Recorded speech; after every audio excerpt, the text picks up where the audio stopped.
Kentucky Venues brings hundreds of millions of dollars to Louisville through the expo and convention centers, and they're recruiting more business right now. WDRB's Dalton Godby explains how much of that is expected next year and a hurdle in the way.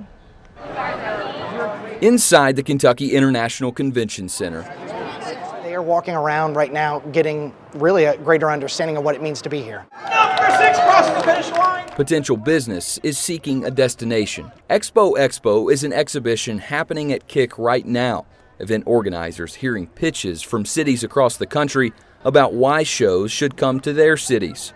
But Louisville is on display and leading the way. You take out Thunder over Louisville, you take out Derby, the remaining events tend to operate within our spaces. More than 330 events between KIC and the Expo Center brought in well over 2 million people to Louisville this year. The estimated economic impact of that, $316 million.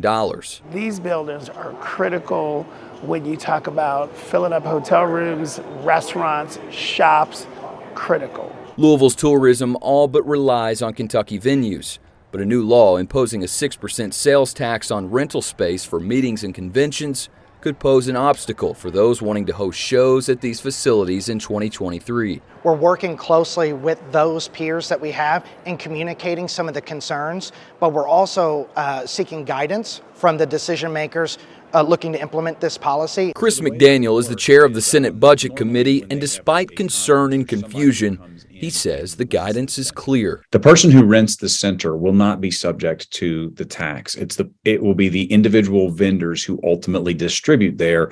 That booth space will be subject to the tax. The new tax laws go into effect on January 1st. In Louisville, Dalton Godby, WDRB News.